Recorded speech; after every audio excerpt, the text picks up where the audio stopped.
Hey everyone, C. Wilson here, and this is my Galaxy Z Fold 4 art review.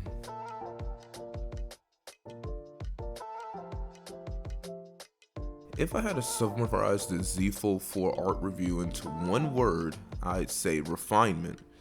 Not much has changed, but the little things add up for a little bit of a better experience, although it is quite marginal for the artist. So instead of me word vomiting a bunch of specs, I'll be talking mainly about the things that I've noticed have improved for artists when drawing on the Galaxy Z Fold 4. Starting with the case, no longer the abomination that Samsung has sold to us has now transformed to a more sleek standing cover. It's made of two parts, with the front having a sticky adhesive to hold it in place and brings a bit of modularity. This allows you to pop out the S Pen and replace it with a kickstand. I'm a bit bummed that there's still no silo to store the S Pen, but fingers crossed for hopefully next year. Also, side note, the case is a smudge magnet. If you're not a fan of smudges, I would opt for a different color other than black, and at the time of writing this, it is free with the purchase of a Z Fold 4. The next thing I noticed about the Z Fold 4 is now that it lays flatter, which in conjunction, the display cover using UTG 2.0, the ultra thin glass, is supposedly 20% stronger than its predecessor and has a little bit more resistance when using the S Pen, so it gives somewhat of a feeling of using a matte screen protector. But this can work against it, as you start to notice when you hit that crease on the phone, it seems a little worse than what it was on the Z Fold 3. The pen hasn't had any changes. It still has a latency of 2.8 milliseconds and utilizes Wacom's EMR tech, meaning there's barely any jitter, but it does pick up your hands a lot when you're drawing on there, so it's kind of touch sensitive, meaning that your line can jump from time to time, which you might have to turn off the settings where it enables some type of touch input while using the pen.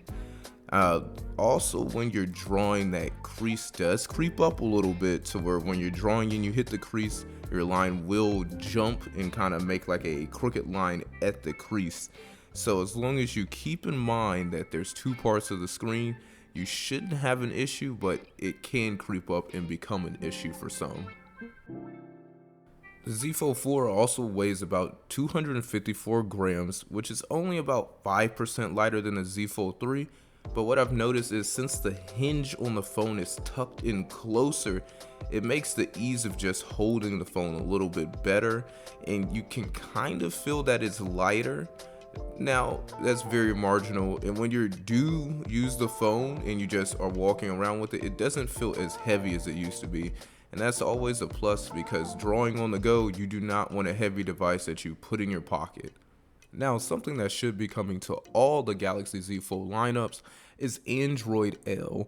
Android L is actually great with multitasking, especially when you're drawing from reference. So with Android L, it puts a little bottom bar at the bottom, kind of like how Windows is. Maybe this is specifically for the Z Fold lineup. And when you pop up a window, say I have IBIS Paint up, I can click on there, and then at that little bottom bar, quickly drag up something like Pinterest to throw up a reference and just start drawing. This is such a great feature because it already adds to the multitasking capabilities of the Z Fold 4. Now, my overall thoughts is, with the Snapdragon 8 Plus Gen 1 powering this phone, it does give it some great battery life, even though it has the same battery capacity as the Z Fold 3. The 6.2 inch cover screen is bigger and a tad sharper in resolution, but you still can write on the cover screen with the S Pen. The under display camera is a little bit better. It's not as distracting for when you're drawing. So should you update?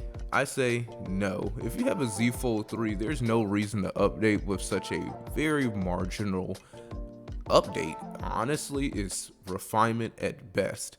I do believe there are some things that people will like: the lighter weight, the smaller hinge curve so it's not as bulky in your pocket, But overall, I don't really see this as the phone to get right now. Maybe if you can get a really good deep discount, then sure.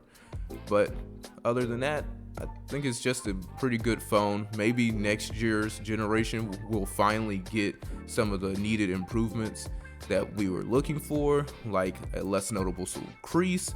That way, drawing on that screen could be a little bit better. Now, as usual, I'll go ahead, speed the video up, and you can see my process of how I create this art.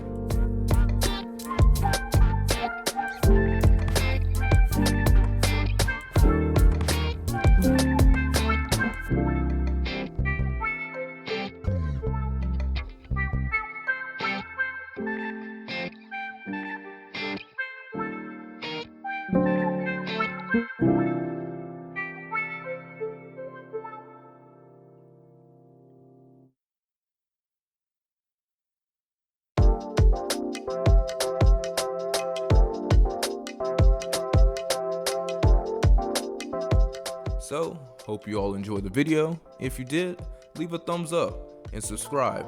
Drop a comment if you have any questions, and peace.